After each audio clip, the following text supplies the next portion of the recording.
My clock, 6 o'clock. I will call the meeting of the Conservation Commission Inland Wetland Agency, Tuesday, February 9th, 6 p.m. To order. Roll call, please. Ed Holowinko. Yo. John Mailing. Here. Steve Clockey. Here. John Levin. Present. And Commissioner Brown. Here. Thank you. Okay, for receipt and discussion, we start with number S256357, Noah's Lane Extension. Installation of on-site septic system, patio, shed, retaining wall, fence, landing strip, paths in and adjacent to a wetland and water course. Alexis? Yes, the applicant is not here tonight. They'd like to do their presentation at the next meeting. I had put this on the agenda because with our COVID protocols, we no longer have, we used to have kind of a strict 2 Tuesdays before was the application date. And I'd have 2 weeks to review stuff and then it would go on the agenda. But with COVID, I get, with our protocols and being online, I get stuff trickling in all the time. For example, I got an application yesterday afternoon. And so the way that the statute reads is that the receipt date of the application, which is when the statutory timeline clock starts ticking, is the meeting following the submission of an application, as long as it's less than 24 hours before. So technically this is the receipt date of the application, but I haven't had a chance to really review it other than the quick email that I wrote to you, and the applicant didn't know that they'd be on like Tuesday. So I guess I would recommend that if you have the time, look through the application. They are proposing a lot of things, and then they'll do they'll do a presentation at the next meeting, and I will have a staff report for you detailing all that they're proposing to do at the next meeting. As you undertake that project, can I just say that in the project narrative of this application, there's a phrase that's used that I haven't seen before called proposed enhanced wetland. I'd be very interested to know what that means. Either when they come next time and we ask or otherwise. Anyway, okay. Got it. So we're going to pass that one over until next meeting. Is that correct? That is correct. The 23rd. Okay, then we'll move along to numeral 4, discussion and decision.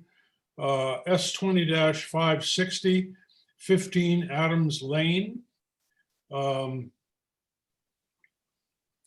So I'm just making sure the applicant is not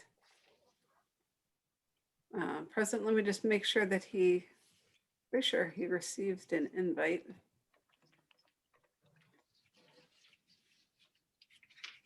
Hold on one moment.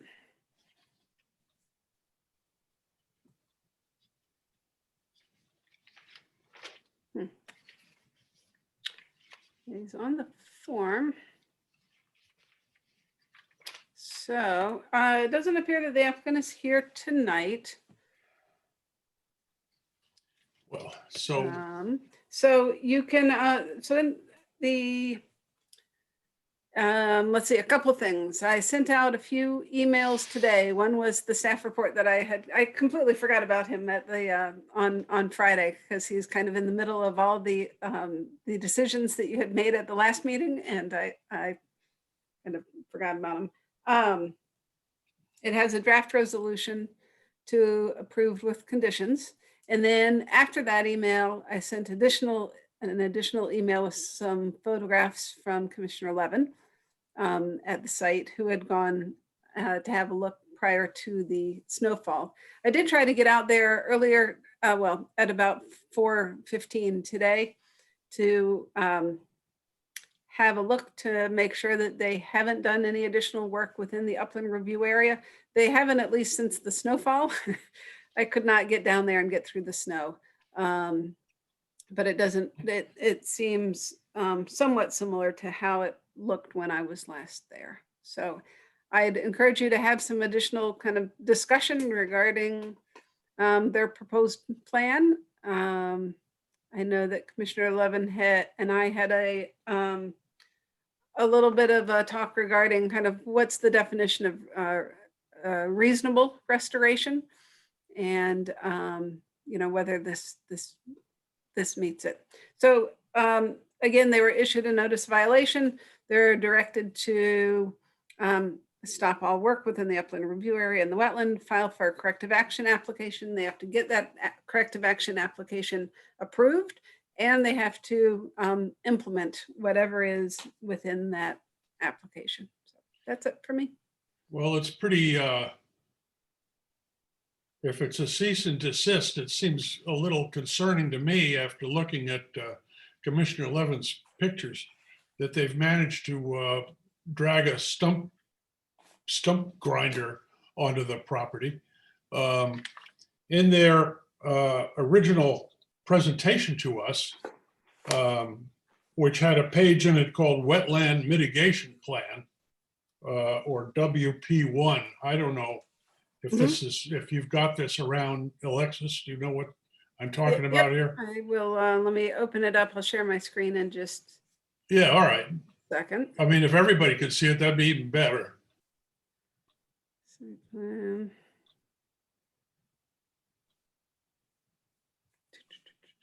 I told you it'd go longer. Nice. All right. Okay, way up in the upper left, where there's type that's almost impossible to read. This would be, Project note. yeah, project note. Oh, look, you're blowing it way up. It says in the middle of that, it says, stumps and root systems remain in place and no soil disturbance has occurred. Remain in place seems to be a little out of jibe with bringing in a stump grinder to me. Well, they did not to come to their defense, but they did clear a lot of other trees that were not in the upland review area. So they're clearing, let me go to.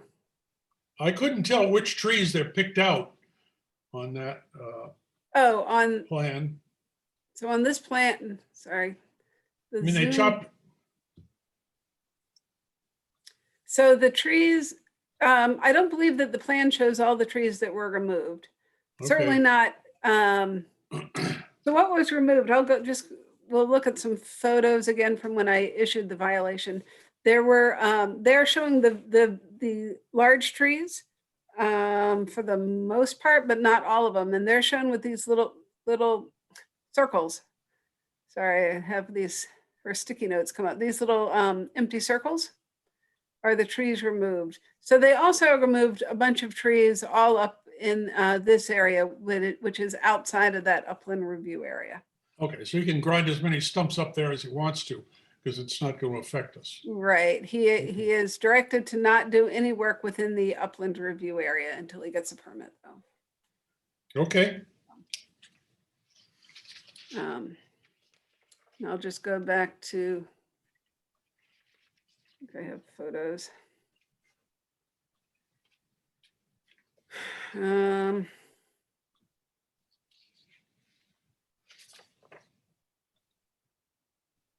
Would you like to see John's photos or some of the aerial? Well, commissioners, what would you like to see? I'd like to look at John's. They're the most recent ones. I looked at them briefly. Let me just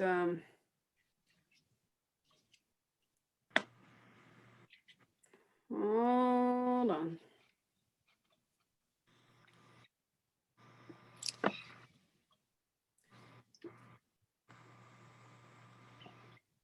Sorry.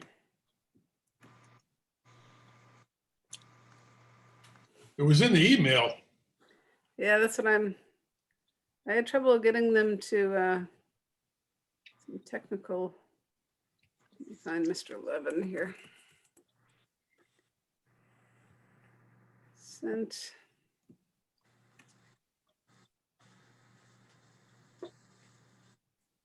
Sorry, I'm at home, so my Well, everything is very slow.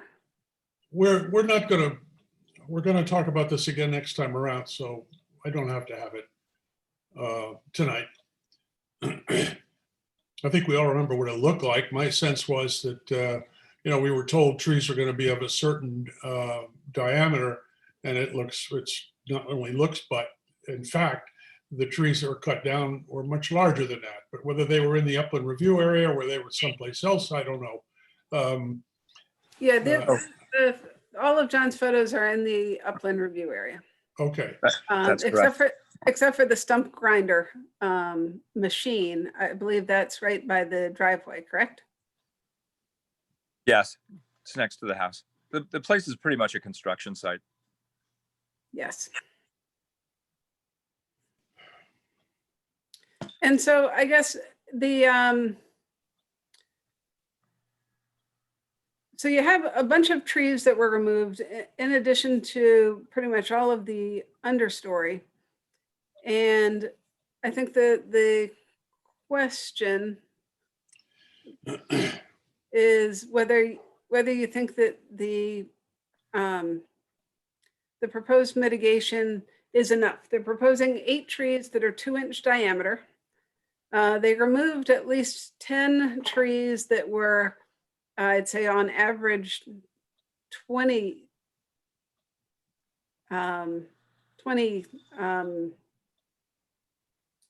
inch, what am I trying to say? Diameter, DBH. 10 trees that were 20 inches in diameter they took out of the upland review area. Correct. Well, I'm underwhelmed by that, I can tell you. Let me just go back. I guess I would urge staff to be, I won't say draconian, but very careful in laying out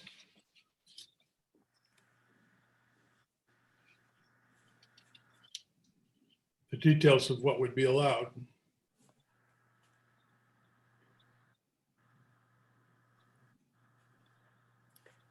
So I'll just go over the, since it's difficult to see with the snow cover now, this is the residence and the driveway is in this location here.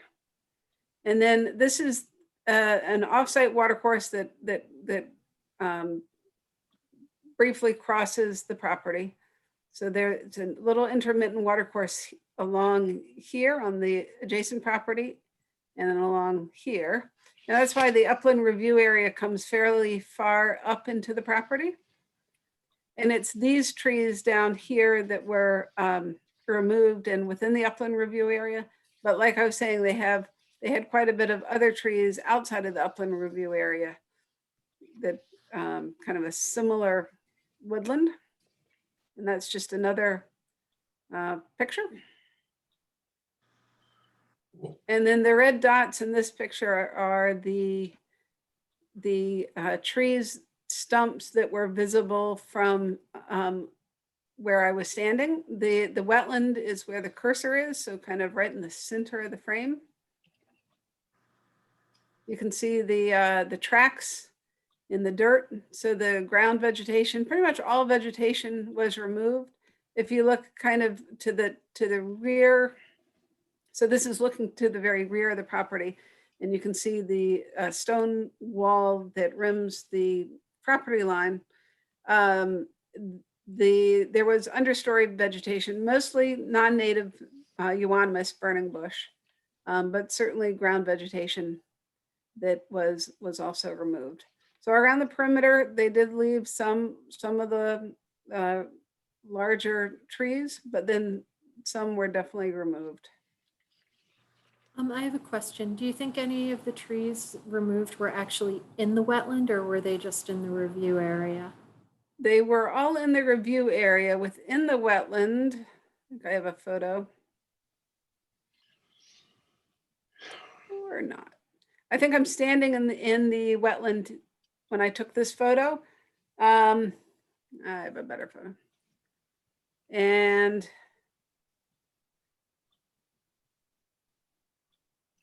so some of the euonymus was removed from within the wetland.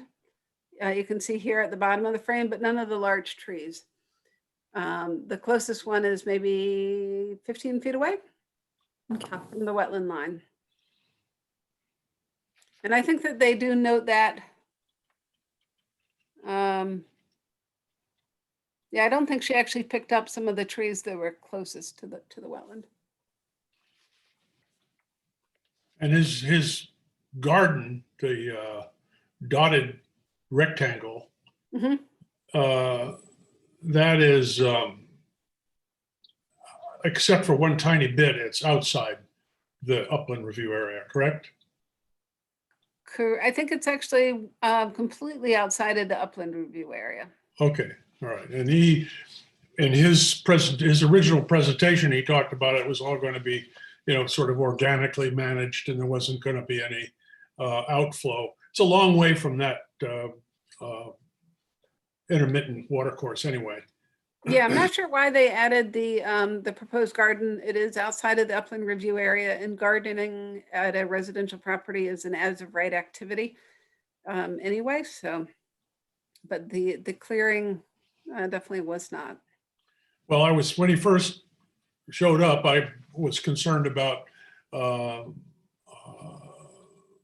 chemicals coming out of it, but he said he was going to work hard to prevent that. So, that's the only concern I had, not where it was located.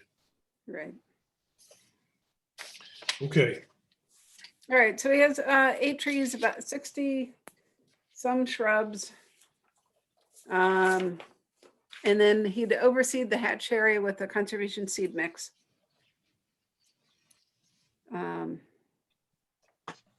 So Right. I guess let me know if you can make a motion tonight if you want, or discuss more, or if you want me to change anything, let me know at the next meeting if you want to punt to the next meeting.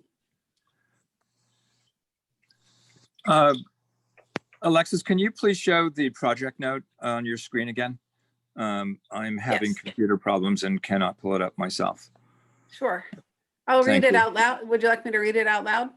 Yeah, actually, I'm using my phone. Okay. I'm going to photograph it, which technology lets me do. And now I can expand it and read it at my leisure. But Okay. yes, please, I would like you to read it out loud if you would, please. Sure. It says trees have been cut within the area of the 50-foot wetland buffer and 100 feet watercourse buffer.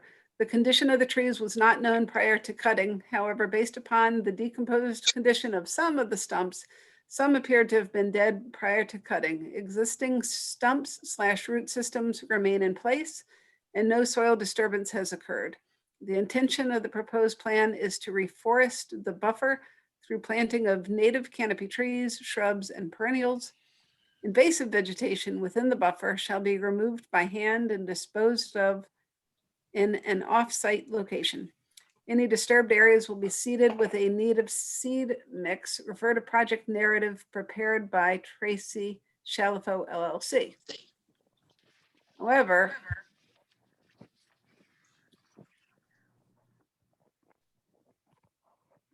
let me find her narrative.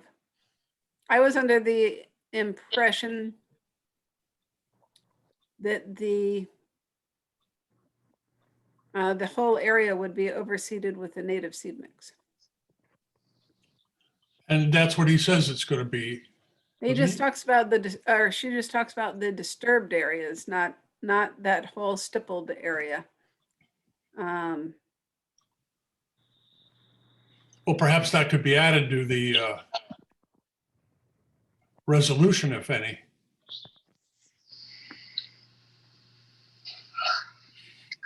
I twisted my chair when I read that the trees are, now that we've cut them down, we know that they weren't in good shape.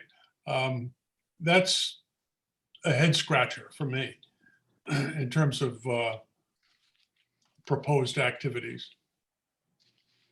Yeah, I mean, I didn't, maybe there was one or two that had some rot in the center, but I didn't really see any evidence of dead trees. And I had a chance to visit the stumps, and based on my inspection, as far as I can tell, they were actually remarkably healthy trees. If a couple of the photographs that I included, I actually took many, many more photographs, but I didn't want to overwhelm this effort with photos. But the two largest ones clearly were very healthy trees. There was one tree that was 15 feet. I would estimate 15 feet from the watercourse itself. That was the largest one. And the measuring tape I used showed a diameter of 37 or 38 inches. It was clearly a large and very healthy and very old tree. Another one not far from that one, actually maybe 40 feet away, further south and west, was 30 inches in diameter. Again, a very healthy tree. I think it's disingenuous for the property owner to state that the condition of the trees was not known prior to cutting. I think the condition of the trees was quite evident prior to cutting. And the condition of those trees is indicated by the remaining stumps. I'm not a tree expert, so I'm not going to pretend to know what the stumps say, but by my estimate, these look like healthy trees. I think I think the owner's description, when I queried a few months ago that this was an accident that had occurred because there was aggressive cutting done by a contractor or by a subcontractor without his knowledge, I also find to be I find to be very disingenuous. It's hard to imagine that a contractor would cut down such large trees without the express direction of the property owner. It's very, very difficult for me to imagine that. One would have thought the property owner would have marked the trees that he wanted to cut down. Furthermore, any kind of any kind of tree cutter with a reputation would require that the trees be marked clearly and that clear directions be given as to what trees were to be removed. So I find it very difficult to believe that this was accidental and done without the owner's permission or knowledge. My guess is it was done with both the owner's knowledge and permission and ultimately instruction. That's my belief. And anything to the contrary, I find just very, very difficult to believe. Steve. Just to keep us on focused on what are our priorities here. So obviously, with any disturbance within the wetland, ultimate, immediate red flag. Upland review area, what are we looking for? I don't disagree at all about intent and maybe being a little disingenuous. Is that the right word? With the description of what was meant to be done? Yeah. But so I think I just want to focus on what was done. What do we feel strongly about as far as retaining the function of the wetland, et cetera, et cetera. Like, I don't know how it wound up to get about trees and ground cover being removed in the upland review area. Is what they're proposing, can we live with it? Do we expect more trees? how hard can we push in that upland review area when they haven't really disturbed any of like the grading? I don't think water movement is really going to change at all, other than, what the trees would have taken up and whatever. But I'm not being very articulate tonight. It's been a long day, but I'm just trying to like zero in on like what are our priorities in the upland review area with regard to vegetation. Sorry. Perfect. Well, I think we're confronted with what we have. We have to deal with what's there. It'd be lovely to be able to grow the 30-inch trees back, but we can't. So, the proposal, as I originally saw it, seemed to be fairly comprehensive in terms of replantings and, suitable types of flora to go into that area. Alexis mentioning that there's a difference between what we originally saw and what's actually going to be covered with appropriate flora is something that is concerning enough that I think that in any sort of resolution to go forward here, that we ought to say that it all ought to be done the way it was originally proposed to be done. Okay. And I don't think that we should make a decision on this tonight. I think we should wait and think about it a little bit more and see if there's any more discussion before we actually decide. Although I do think it would make sense to have a resolution in hand. If, Alexis, you think you have enough input from us to take that step at this point. Absolutely do. Yes. All right. And- Okay, so is there any other comment from anybody on this one? All right, we'll move on. Well, can I hold 1 second though? Yeah, So what I'm looking for is a little clarification on what is actually being seeded, right? Because that's where some confusion was. right. And maybe we're thinking they're a little light on the 2-inch trees replacing the 30-inch trees, let's say. So if a resolution was to be drafted and if the client was willing to sharpen their pencil, that's not the right metaphor, try a little harder maybe to make up for, some maybe intentional, maybe unintentional miscommunication, maybe that would set the resolution up to be approved at the next meeting. Okay, so Yeah. I will talk to them and Good so idea. maybe more dense tree planting to make up for the loss of the mature trees and replacement with the spindly little nursery stock, and confirm that the entire area will be overseeded with a conservation seed mix, native seed mix. And I'll That see if they sounds- want to revise their plans, or if not, I'll do a draft resolution to approve with certain modifications to their plan. Okay, Does that sound like we might get there? Okay, I have a so- question. I'm wondering, does their plan identify the varieties of trees that they intend to plant, or does the violation identify the varieties of trees that were removed? So the violation does not identify the species removed. I'm pretty good at tree ID, but stumps can be hard. Let me find the. Let me just go back to the plan real quick. Yes, they're, and I think it was a mix. I mean, looking around it, there were tulip trees, there were some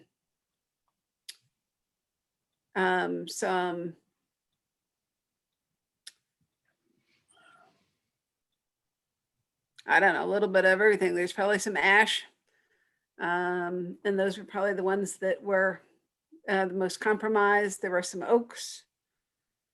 So they have a mix. And then There's on their, yep. On that wetland mitigation plan sheet, Yes, if you can drag that one back, is that it yep, there? that's what I'm, Okay, yeah, but Yep. if you go up. oh, go up. But here. Oh, on no, the- here, yeah, right here. Okay. You don't even know what I'm pointing at, but there's the list Yes. on the lower right. I see. And Yes, so sir. they do have a plant schedule, which they should have, that has the quantity, the species, and then the size, and you know, what kind of, is it a container or a bare root or whatever. Yeah, And so all of those are native to Connecticut trees. good. And all they got to do is think about bumping up the size of some of them, and that would be a good thing. Okay, any further comment before we move on to S 2562, 761 Main Avenue, multifamily residence, associated on-site septic. Uh, Did we lose John? Looks like- No, he's here. Yep, I'm still here. Okay. All right, good. Sorry. So 761 Main Avenue, they are hoping to be back at your next meeting. I did meet with them and the Public Works Department, who is looking at their stormwater management plan last week. And Public Works had some comments for them that were similar to some of my comments, concerned that the proposed bioretention underneath the building is maybe not viable. If not viable, then not as effective as what's, you know, what it should be. Asking for better clarity regarding the extent of the activity, showing the outline of the proposed building on all the plans, and also showing the extent of the proposed mill work and grading. It's not clear from the plans, but they are proposing to strip the entire parking lot and regrade it, and then pave it, and then build a building, and then repave it. So I do think that to say that they're building on a parking lot, and so therefore they that's it, is maybe not true if they're ripping the whole thing up. So Or disingenuous, that's our new word. that's the That's a word. good word, yeah. So, you know, at the last meeting, I encouraged them to really look at increasing their buffer, and to do their stormwater better than better. Yeah, I understand that they are coming at it from a, you know, it's not good now. Understand that, and they do get some credit for that. But that doesn't mean that they can't do better than they have to at least meet the minimum standards, and that doesn't mean that there's not opportunity to do better. So, Well, the berm so they listened, and they're gonna, well, I don't know if they listened, but they're gonna submit some revised plans, hopefully early next week, and then we'll have it on. well, that would be good, because the berm that they've got that showed that's up north, that runs along the edge, north edge of the property, down which one would assume stormwater would pour, and the long parallel lines of whatever it is that they think is going to absorb that water, doesn't make a lot of sense, especially if they're going to push the parking lot, as they suggested they were, closer to the wetlands. They said they were going to do a trade-off between that little extra bit of wetlands that they ate with their parking lot and having these rain catchers that were running up Okay. like lines. I think that regardless of what they do on the north end, that the parking lot, the ultimate final parking lot, should be no closer to the wetlands than it is now. Yeah, it's pretty close now. So I don't think that they're actually proposing, I think that they had said that they weren't getting any closer to the wetland with their paving. Well, I may have misheard them. I thought they said that the extra ground that they were going to cover would be compensated for by these rain gardens that they were stringing along. But it can all be revealed when they come up with their next plan. Right. Okay. Anybody got anything more to say about Main Avenue? No. All right. So then we're down to 5, approval of the minutes. I have one comment. Could I add an item to the agenda, please? It will be quick. It's we haven't had it in a while. It's the determination of permit need. when there's an application where it's could maybe be a minor staff approved, or probably an intermediate application before you. But it's kind of, okay, there are two, well, anyway, could you add that to the agenda? Well, it just was, so let's talk about it. Can we just continue talking about it? I guess if you could make a motion to add a determination of permit need for 5 Singing Woods Court to the agenda. that would So go ahead. moved. Second anywhere? I second that. All right. Thank you. So it's, Yeah. let me find it and share my screen again. 5 Singing Woods Court is off of Singing Woods Road, which is off of Silvermine. Let's see.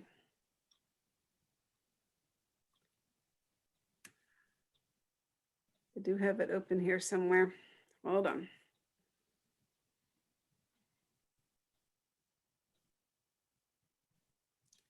All right, so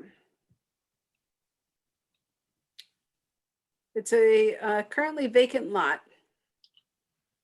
I'm gonna have to find, I think I just closed. Hold on, I just closed what I needed. My apologies. I'm messing up this quick meeting.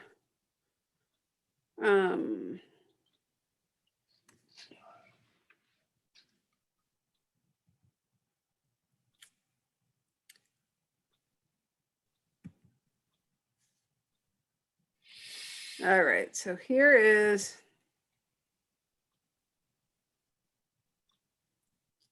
Come on.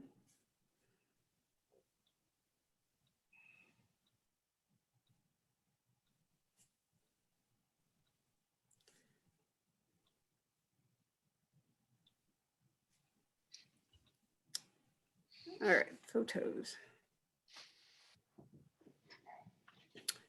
Okay, so this is Singing Woods Court here.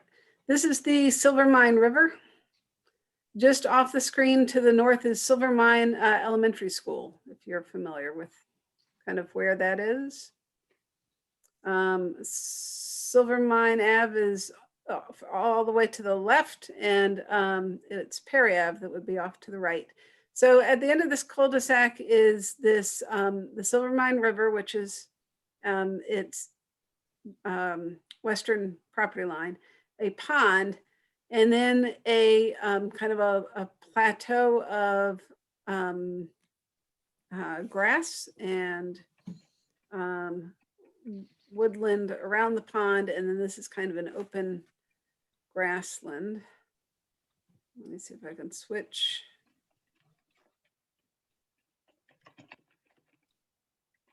Can't tell which one I'm sharing. Did the aerial photo change?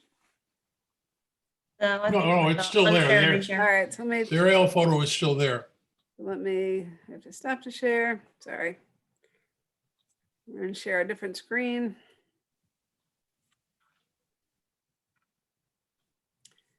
And so here is at the foreground is Singing Woods Court. And this is this kind of sloping, I'd call it a meadow down to the pond. Uh-huh. And so what he's proposing, share one more time, is, so here is that cul-de-sac on the right. The pond is actually not shown. That's one of the issues, but the wetland area, which is pretty proximal to the pond, is here. And the 100-foot upland review area is this line here. So he's taken great care to stay just outside of the upland review area, but he is doing extensive grading immediately, 101 feet from the pond.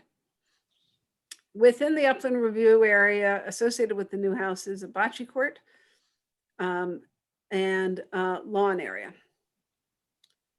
He did add the note in my request that the existing limit of lawn not shift to the west. But that would leave about it's only a maybe 10 feet wide kind of buffer adjacent to the pond. So my question for you is, is this an application that you would like to see? So there's minor, intermediate, and significant regulated activities. Minor activities are can be issued by staff, and they are typically only for very minor activities. When I figure out what level something is, I generally use the scope of the activity, so the amount of grading and digging and disturbing, and then also the proximity of the activity to the wetland or watercourse. So this one, the proximity is high. It's just outside of the upland review area, but the scope of activity is extensive. The other thing I would note is that the silt fence, or the limit of disturbance, is about 70 feet from the watercourse. So still just outside of the upland review area, but of the wetland, but certainly within the upland review area of the watercourse. So I guess usually I bring these to you because I'm not necessarily comfortable just issuing a permit as a minor permit. But unless you really have no interest or desire to see it, then I would just have it be a minor. I mean, I look at this and it looks like, there will definitely be activity within the 100. I mean, they're going to have machinery moving around the edge of that. And I would think, if I can't quite read the grading plan, but, they would, I mean, they're definitely going to have machinery within that 100-foot setback. Right. And soil disturbance because of that. I agree. Did they make any comment about a change of vegetation? I mean, it looked like it was sort of an open area when you showed us the overhead. Right. So I don't he's know. calling it, yeah. calling it all lawn, I think, because his note says, I had asked him to show the limit of lawn. And he says the existing western limit of lawn shall not shift to the west. The existing naturalized vegetated pond buffer shall remain as is. But if you go back to the aerial photo. There's no lawn there at all. You're right, it's more of a meadow, but I think he's calling this whole area lawn, and it's just this little strip. So if that's a concern, it's hard, it's more difficult to do that with a minor permit than with a intermediate permit. Well, I, for one, would like to see a schematic that shows specifically where the pond is in relation to the proposed house that's being constructed. Right. And I'd like to know a little more about, because it looks like a pretty big house to me. I mean, there might be quite a bit of runoff, and I don't see anything mentioned about how that's going to be dealt with, if it's going to be dealt with at all. Yeah, he is dealing with that. He's required to under the city standards for stormwater drainage. So he is proposing it would be an on-site septic system and a underground stormwater storage retention. I think if he gave us more information, I don't think we'd have to spend a huge amount of time on it, but I think having a little more information would be pretty good.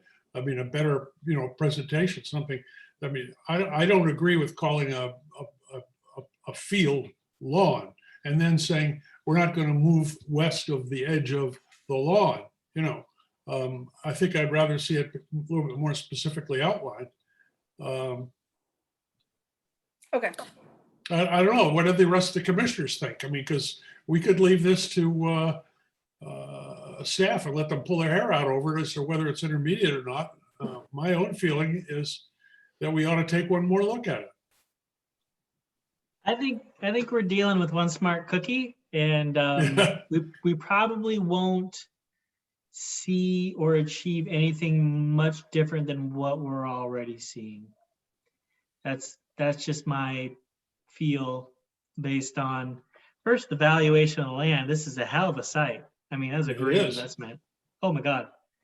And also just the way the plan was developed. I mean, sure, we can hear it, but I don't know that we're going to, or we can cause or see any major changes. I mean, if the limit of disturbance is actually going to be the limit of disturbance and he's held to that, Mhm. I mean, and existing meadow lawn, whatever it is, I mean, it's a wide open grassy area, and we've had other properties where there's been similar conditions, and we have a hard time convincing people to like make more of a buffer there in any notable way, I guess. Mhm. So as far as payback on our investment of effort and time and headache and stuff, I don't know that it'll pay out, but that's just my opinion. Well, it's a good point. Alexis, is that pond fed by anything? Is there a stream that goes in? Does its level vary? I think it receives some stormwater runoff from Singing Woods Court. And then there's a wetland. Here, let me just, I will show you. Hold on one second.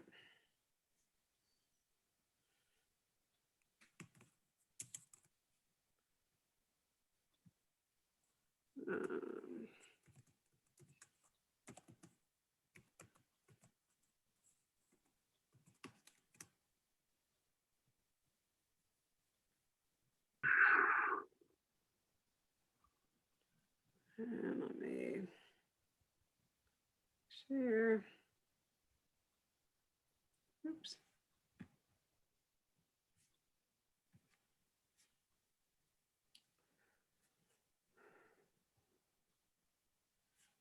Oops. Nope. Nope. Nope. Sorry. Just looking for it.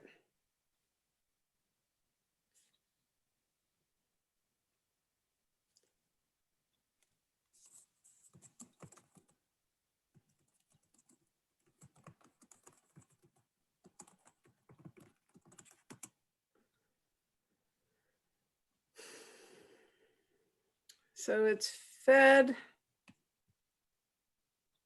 by a large wetland system that's on Singing Woods Road. So again, here's Perry Avenue. And then there's this very large wetland system here. All this is very wet. It actually connects to a little something over on the other side of Perry. And it drains down to, this is for Singing Woods, and then it goes into a pipe, and then it cuts across and comes in here. And then it's also within the floodplain of the Silvermine River.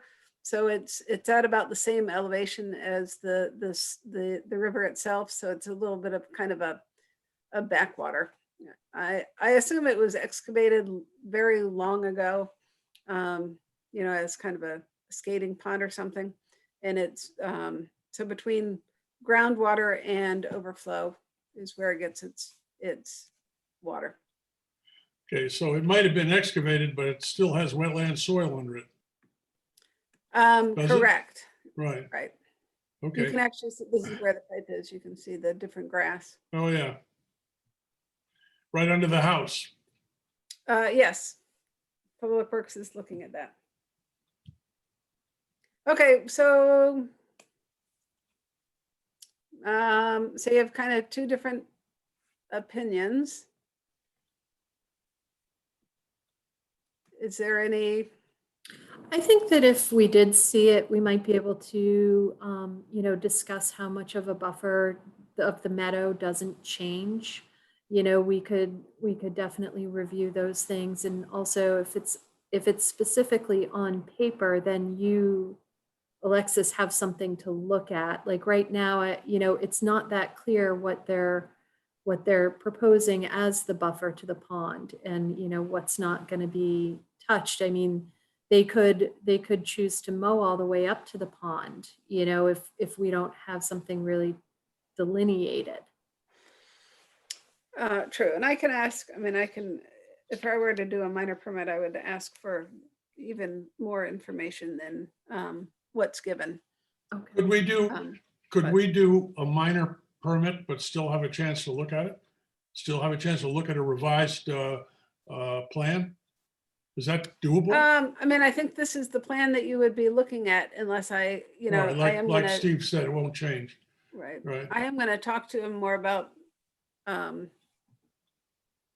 being more clear as far as the use of the buffer area. Well, then maybe, having had this discussion, maybe staff can go the minor permit route and just tell the developer that these are concerns that we have. And it would be good to see some of it built in. Okay. All right. I'd be comfortable with that. too. Anybody have a problem with that? I mean, anybody think we should be more conservative? Okay. All right. Thank you. You're welcome. We go to approval of minutes, the minutes from January 26th. Anybody have any comments other than me? There's just one typo. Given that you're short of staff, I'm not going to point out the fact that you referred to me as Ms. Mailing at one point. We can just let that go. But under the discussion of Dean, there's the last word in the paragraph ought to be decision instead of discussion. Oh, It just, yeah. Other than that, nothing. Anybody else? What page? Oh, I see. I got you. I'll fix your Mr. Okay, whatever you like, it's fine, you know. Okay. Any other comments? I'll move to approve with those two edits. We have to Anyone? move to approve meeting minutes, right? Yeah, we do. Yes. And thank you. And anybody second? I second. All in favor? Aye. Aye. So let it be written, so let it be done. Okay, do we have a public to comment? No, no one there now. Okay. Then we're down to Roman numeral 7, election of officers, which we basically don't know how to do we? Right. Election of officers. Could we just appoint Ed chairman and leave it at that? Sure. Yeah, you could. So someone would need to make a nomination. So you need a chair and a vice chair. Ed can do it. Your bylaws say that you cannot hold the same term for 2 consecutive terms. So this is Ed's first term of fun. So he can have a second term. So someone would just need to nominate someone for a chair. And then you would vote to move that nomination. And then if there's no objections, Ed would become your chair. And then you need to figure out a vice chair. Sadly, Cheryl Brown is an alternate, so she cannot be one of your people. Mhm. Right. Well, anyway, do we have to do them both at once or can we do them one at a time or does it You can do one matter? at a time. You can do whatever Okay. you want. I nominate Ed Hallwinko to be chairperson. Is that what we're talking about? Chairperson. I really appreciate being nominated, but since I can't hear a damn thing most of the time, I would be a lousy chairperson. So I really don't want to do it. Okay, fair enough. We won't beg you, although that would probably mean the meetings would be a lot shorter. But anyway, Yeah, real we'll- short. we'll respect your wishes. Anybody else have anything to Can we offer? nominate Commissioner Mailing to be the chairperson? Oh, that sounds really good. No. I Is agree. that- I'd like to If he would be open to it, Yeah, I'll do it. I don't mind. I'll do it. excellent. I So think moved. Ed and I could have a race as to which one of us is deafer, but but I'll do it. Okay, so So there's that's a that. nomination for John Mailing. Sounds good, huh? All Is right, that, I'll take it. out of humility, Anyone? Anyone? anyone what? For second? No, vice chair. Vice I chair, took right. that, I took that as a vote. Oh, okay, fine. Well, since I'm having a good time in the nomination business, I'll nominate Steve for vice chair. I won't object. You're not objecting? Oh, this is great. So moved. Okay, I'm just trying to hit that 7 o'clock mark with the meeting adjournment, that's all. between us, you can interrupt me anytime you want, Steve. You're the vice chair. Okay. I You move to can adjourn. No. Just pull it. You can go like this and say, okay, we're done, you know. Okay, Alexis, is that formal enough for, It'll do. all right, good. I'll make it look good in the minutes. There you go. Thank you. Comments of staff, No, I have none. comments of commissioners. Hearing none. We're down to number 10, which is adjournment. Anybody care to make a motion? Move to adjourn. I second that. The vice chairman moves to adjourn. It's seconded. All in favor? Aye. Have a Aye. wonderful couple of Aye. weeks, guys. We'll see you next time. Okay. All right. Okay, great. Sure, guys. Thank you. Good night, Thank everyone. you. Good night, Michelle. I'm Night. gonna let her talk next time, you know? Since I'm the chairman, I can ask her questions, right? Oh dear, poor Michelle. I don't have the answers. You can ask Okay, away. guys. Thank you. All right. Good night, guys.